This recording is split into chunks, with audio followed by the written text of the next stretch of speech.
Russians. Well, that's what I was saying. People would like to know more about What they dealing with. Yeah, the context in terms of what you're talking about. We finna be turning to the Soviet Union.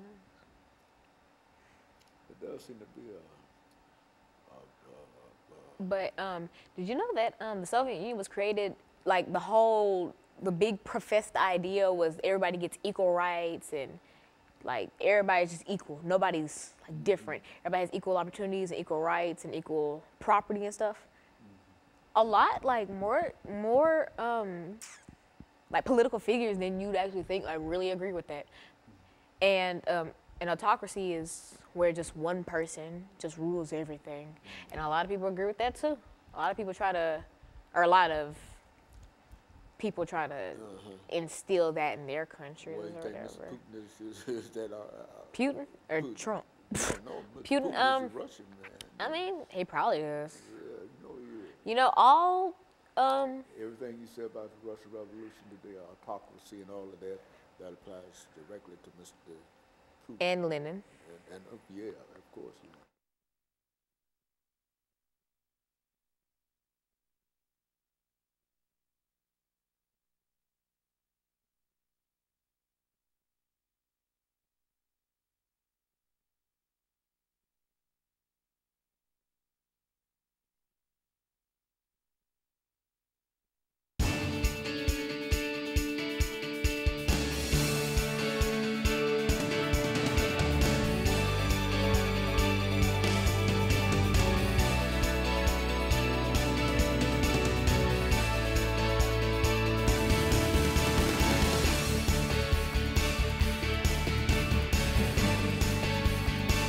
Thank you and welcome to the show today. The topic today is the Russian Revolution.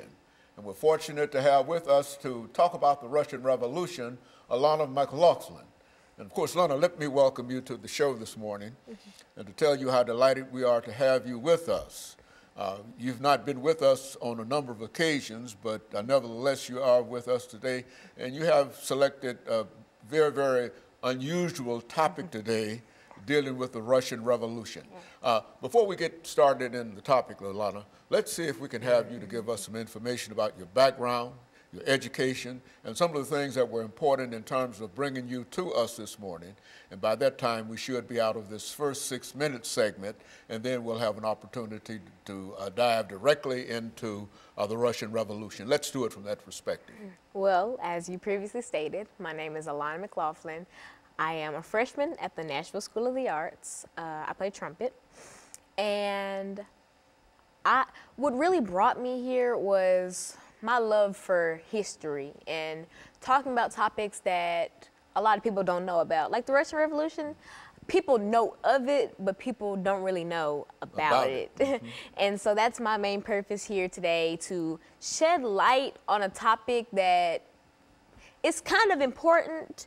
And, well, all historical events are important because they tie into our modern daily life in some way, shape, or form. But about me, I'm Alana McLaughlin. I am very involved in sports. Like I said, I play trumpet. I am in marching band. I cheerlead, etc. Just things like that.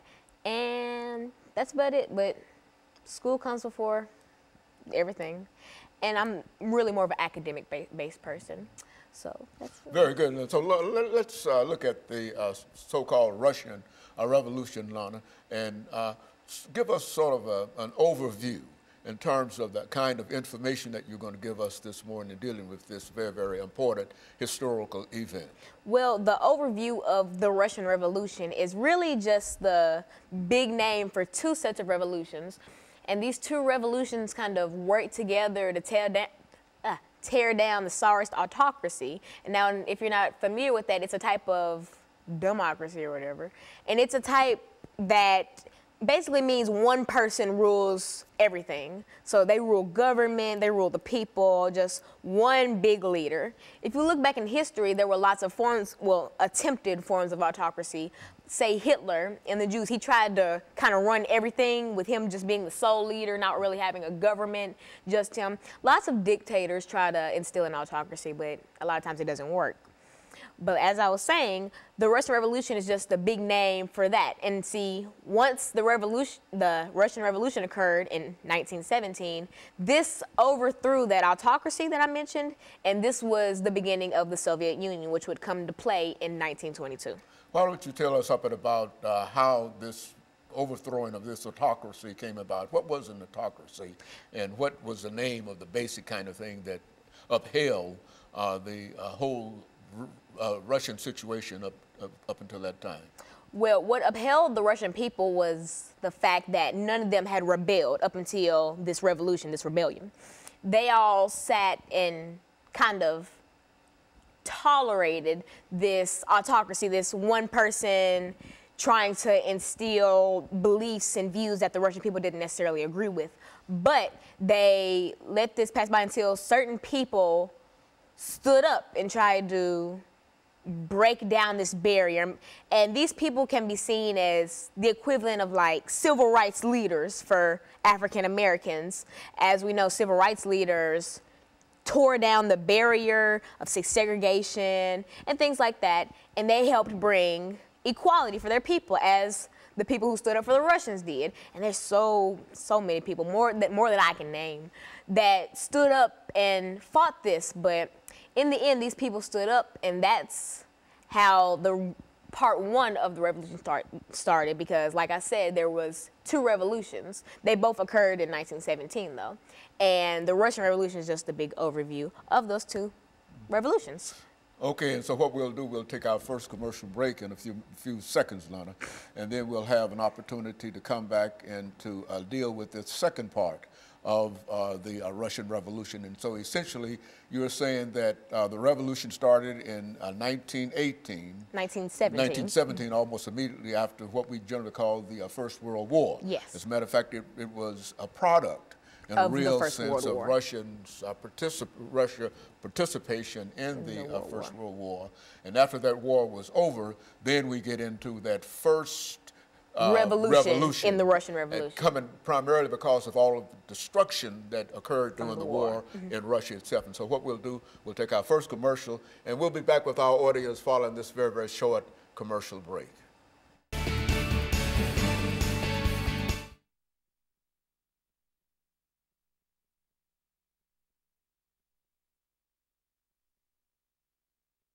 Why it would never survive somewhere like like America and stuff like that.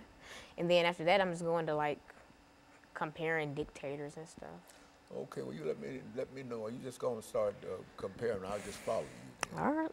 Okay, well, I'm just trying to get a pace to it and get a voice level and a depth to it. Okay. You make it go that way, and because it bring you out in reference to it. Because and so when we come back, I'll announce what we're dealing with, and then you can start again where you please. And we've got 8 minutes, and you deal with this however you wish to. And if at some point you wish to bring in some information in reference to the animal farm, et cetera, anything that you want to deal with dealing with the Russian Revolution, because I think we've got a pretty good start dealing with that great historical event.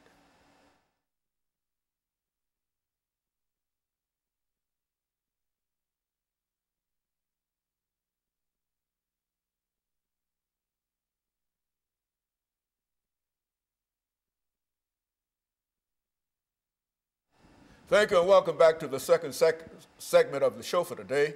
We're talking to Alana McLaughlin, and she's giving us some information in reference to the Russian Revolution, a revolution that occurred almost immediately after the First World War that started in 1914 and came to an end in 1917. And that would be the sort of historical beginning of what we're talking about now, the destruction of an entire Russian society, and now an attempt to what? Rebuild that society. Yeah, rebuild that society. Approach it from that perspective. Well, for our viewers just tuning in the first segment, we did go through my background in education, but more importantly, we kind of talked about what the revolution was. Now, the Russian Revolution is the big name for two sets of revolutions that occurred in 1917, right after the First World War. These revolutions kick-started the overthrowing of the Tsarist autocracy, and I talked about what an autocracy was, which is a one-person-led society. It's just one big leader that rules government, and et cetera, et cetera. And I talked about, you know, they overthrew this, and also the Russian Revolution was the kickstarter for the Soviet Union.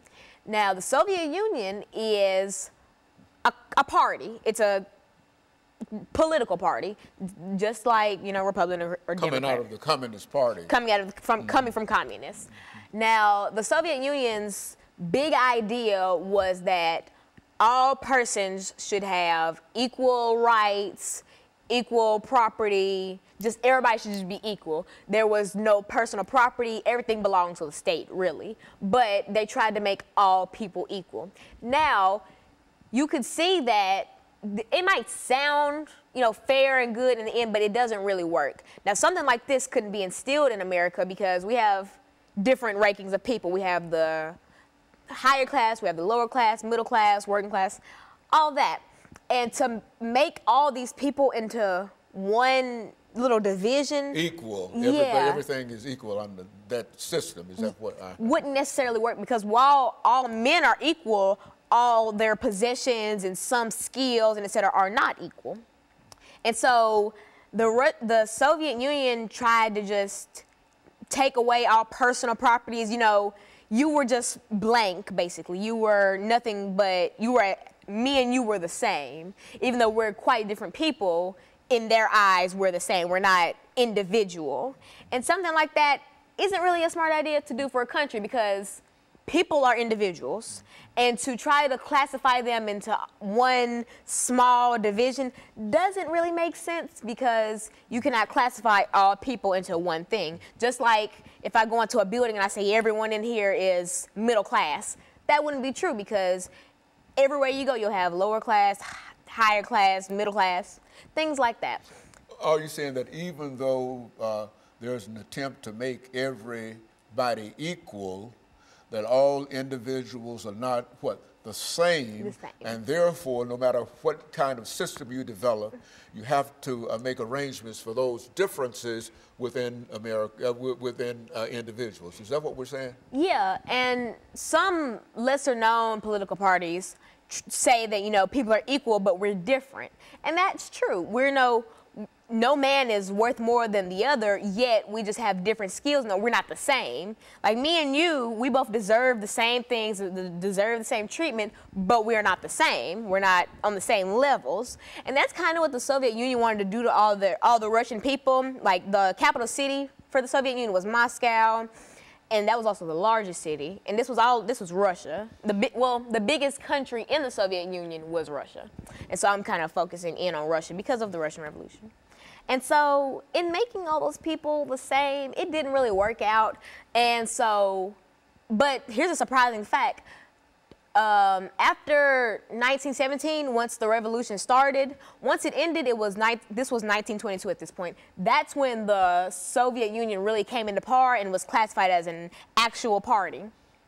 The Soviet Union did not end until 1991, July of 1991. So this actually lasted, and it was incorporated for the Russian people. And so 1991 was about 20-ish years ago. This really went on for a long time, and people don't see that. They think of, when they hear Soviet Union, they think of, oh, this was back during Lenin and the Tsarist autocracy. This was very close to 27. This is 2017. That was not a long time ago, and so it's very strange to look at it that way, because the Soviet Union was still coming into power when we had like modern televisions and stuff like that. It's very strange to think about.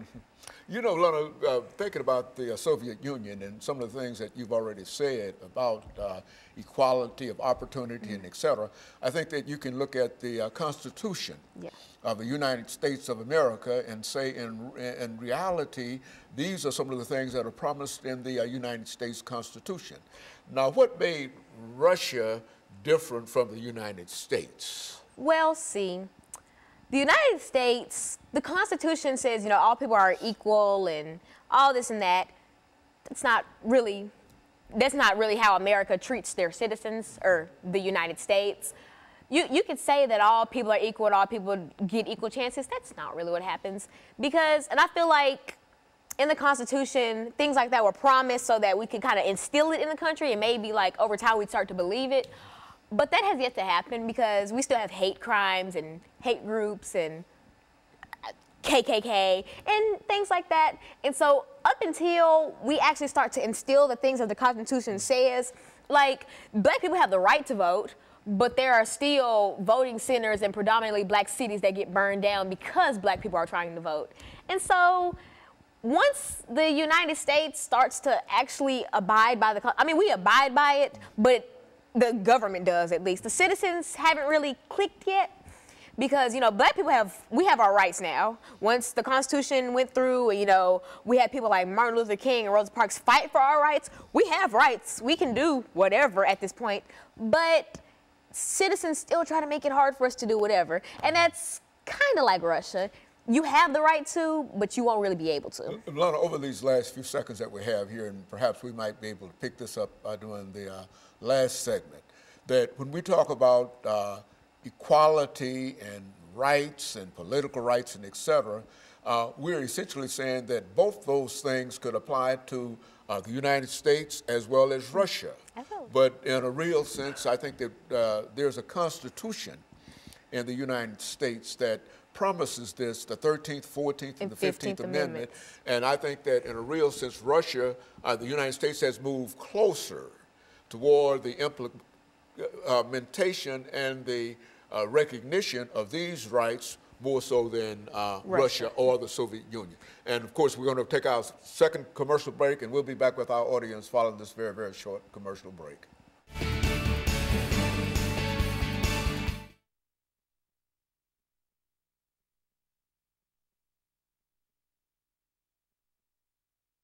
It's habit. It's like, do that. Okay, Yeah, okay. no, No, because I get tongue tied. And I like, yeah. Well, I'm just tie your tongue up and do like I do with these dentures. dentures.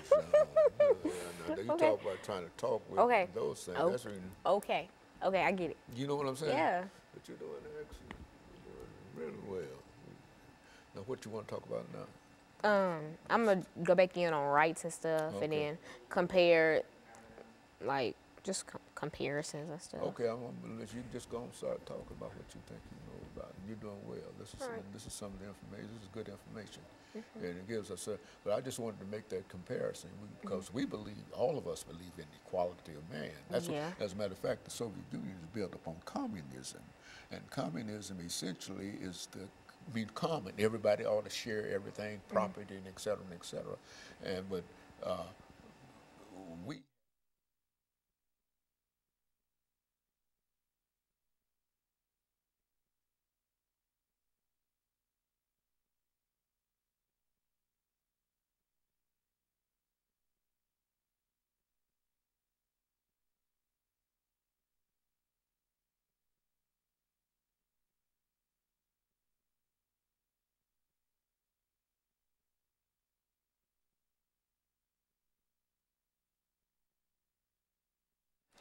Thank you and welcome back to the final segment of the show for today. We're talking to Alana McLaughlin, and she's given us some information in reference to the Russian Revolution. Alana, let's see if we might be able to pick up where we left off during the second segment to give you an opportunity to perhaps look at the Russian Revolution, the promise of equality as promised in communism, and then perhaps say something in reference to the Declaration of Independence. We hold these truths and et cetera, that kind of thing. Talk about it from that perspective. Now, in the last segment, we compared the Soviet Union to how the United States is, and we talked about how the things that they implemented in Russia from 1922 to 1991 wouldn't really work in the United States. And here's another reason for that. Communism, which was very prevalent in Russia and, Moscow, was it was based on the word community, communism, community, which is all men are equal, all men should share, things like that. Now, America, we have the 14th, 15th, and 13th, 14th, and 15th Amendments that basically talk about African American rights, because there wasn't really a time where Caucasians, their rights were taken away. It was basically black people. And so, in talking about communism and all that, they wanted other people to be equal and share. We couldn't implement that in America because we went through slavery for 300 years. People weren't equal for 300 years, and only after slavery did we start to think about, oh, well, can black people vote? Can black people, you know, have basic human rights? Can we give those back to them? And eventually those were given back to us due to the Constitution. But as I said in the last segment, United States citizens are known for not really implementing those Constitution-like rights. Like, for instance, I mentioned how African Americans do have the right to go vote, but you'll still hear plenty of stories about predominantly black voting centers getting burned down because of white supremacists don't want black people voting. And it makes you think, you know, are we back in the 1800s where black people, like, couldn't walk outside without issues from white people, or just from any other race that felt that they were above African Americans due to the color of our skin? And that's something that really makes you think, you know, what if America tried to implement something like that? Would we have not gone through slavery? Would the Constitution be written like how it is? Would women have rights? Because, you know, women got rights even, and that's crazy. Well, it's not crazy that women got rights. It's crazy that women had to be given rights. It's crazy how men think that they're above women just because of maybe stature. They are men. Because they're men. And it's crazy how white people or other races think they're above African Americans because they're white. And so that's a lot of things that happen in Russia. If you try to compare them to the United States, it wouldn't really fit. Like a puzzle, it wouldn't fit together because it wouldn't work. America wouldn't go for something like that. If we got a president and he tried to instill communism and all that, everybody would be like, equal, I'm not equal to this black person, or I'm not equal to this woman or child. You know, it would be lots of issues. Let's end this, Lana, over the next 6 minutes by taking thought of something that I learned quite early in college, and that was the Declaration of Independence. And I think in a real sense, what makes Soviet communism and the United States democracy different is because of what? The Declaration of Independence, which is a promise that is made, that is kept consistently in American history, even during the time when slavery existed. When Thomas Jefferson wrote, "We hold these truths to be self-evident, that all men are created equal and they are endowed by their Creator with certain inalienable rights, and they are what? Life, liberty, and the pursuit of happiness." Now, whatever has occurred in the United States of America, we have not moved away from the doctrine of what? Universal right, or what? The Declaration of Independence. Now, in the Soviet Union, when that was declared in 1917 during the Communist Revolution, as this idea of equality, there was nothing that they could base that idea of equality in communism, and especially on this whole concept of the Declaration of Independence. There is no Declaration of Independence to the degree that in the Soviet Union as there is in the United States. And I think that in a real sense, that's one of the great differences dealing with the Russian Revolution and the American Revolution. What do you think about that as a statement? Well, the Russians, like you said, they didn't have a lot of weight to back up communism. They just kind of said, well, all people are equal. They didn't have anything implemented into government to say that all these people were equal. They didn't have any declarations and stuff like the United States, like America has. We had, as you said, the Declaration of Independence, which says, you know, all men are equal, are born equal. We have writings to back this up. We have laws to back this up. The government implemented this. And though the government did implement this, the citizens still have yet to implement this. Now, for a good deal, most hate crimes and stuff, the rate has gone down since, say, segregation in the early 1900s. But the fact that you still hear about hate crimes means that not all American citizens are really keen on equality or keen on that everyone is equal. Because if everyone was equal, we still wouldn't be having hate groups like the Ku Klux Klan or white supremacist groups or LGBTQ plus hate groups, things like that. We haven't really begin to understand that people are equal. Yes, it's written down, but do you believe it? Because something could be in writing, but you still won't abide by it. Rules, almost. You know, we have laws that people break every day. And so it takes time for you to implement this, but I hope that soon American citizens start to wake up and smell the roses and start to implement these rights, because they weren't written for no reason. They were written so that we can implement what these founding fathers wanted: independence and equality and things of the sort. A final thought in reference to this. I think we can also say that the United States has had a longer period of time in working out its opportunities toward equality with the Declaration of Independence. They had, to overcome, 300 years of slavery. Now, in Russia, there was no slavery as such, but there was what was known as serfdom. And so each nation has had to work the ideas of equality out, from serfdom through the Communist Revolution, through communism, from slavery to democracy to the Declaration of Independence, all of them coming together to indicate that while both of these two great countries talk about equality, the United States has a stronger hold on this idea of equality and equal rights than any other country in the world. Would you agree with that? I would agree with that, because that's why America has their name, land of the free, because we do have lots of things implemented so that people can have their freedom, and so that if someone tries to take away that freedom, proper measures can be taken to punish that person.